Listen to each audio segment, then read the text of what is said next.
Good evening. I'm Joshua Free, and welcome to another edition of Mardukite Theatre.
Denver archaeology was an ominous presence.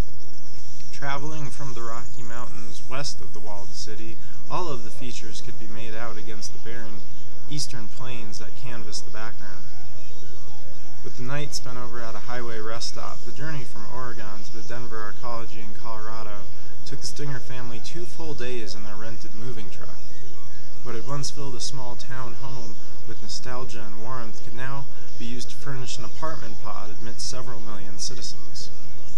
As the city drew closer, Jenny could see that the entire boundary was not walled, as the more distant view had given the illusion of. Perhaps it was not yet completed. The main emphasis of the walls and gates appeared to be on the major roadways in and out, one for each cardinal direction and developments. She knew, from the roadside signs, that east-west highway they were traveling was called Interstate 70. In spite of the pressure popping in her ears, signaling their descent in altitude, Jenny noticed how the remnant foothills of the mountains seemed to gently enshroud almost 3 sides, forming what was almost a valley around the city. The hills on either side of her rolled on into the horizon endlessly. Soon, she would be nestled down there somewhere, below, in some foreign bed in a foreign home, in a foreign city. All the while, she would be forced to conceal the other changes taking place.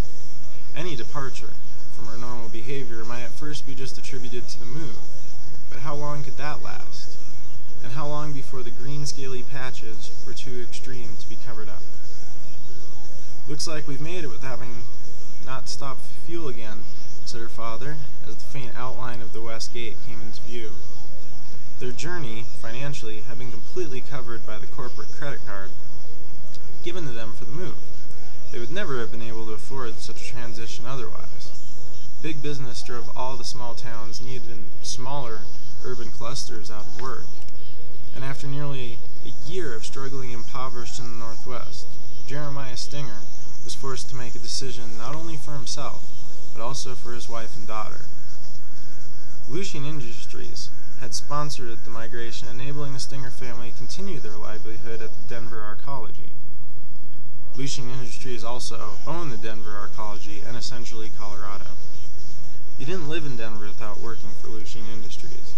They owned your home, your food, they owned you. To be a citizen was to agree to a conditional life of unyielding corporate slavery. The truck slowed as they approached the west gate, which stood some 6 times the height of a man, at least.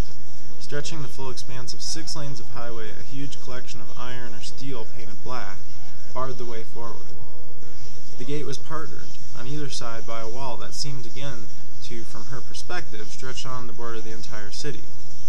This close to the gate, it was now clear that the wall was no mere boundary marker, but several yards thick, and actually what looked like it might be one long building, possibly a barracks, or for storage.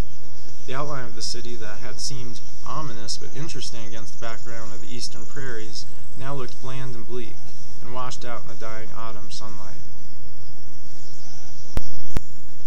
Jenny's father brought the car to a halt before several military-styled personnel dressed in black were holding up their hands for the moving truck to stop.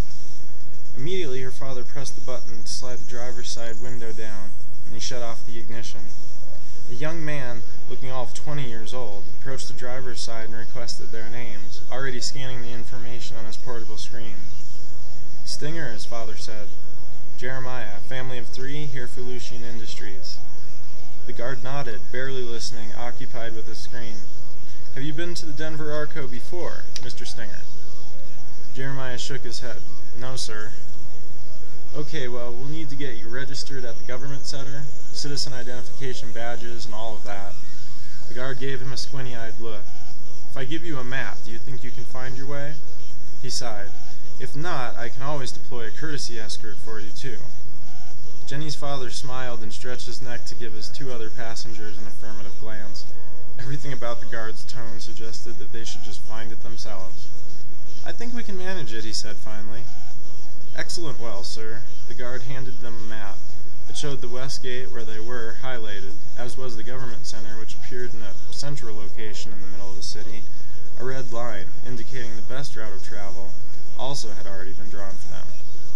"Looks easy enough, sir." Jeremiah passed the map over to his wife. She sat opposite him in the front cab with Jenny wedged between. The guard nodded, expressionless. "Welcome to Denver Arcology, Mr. Stinger." A large section of the gateway lifted away, just enough for them to travel through. Jenny's father turned the ignition on and the truck launched forward, making its way to the center of the city.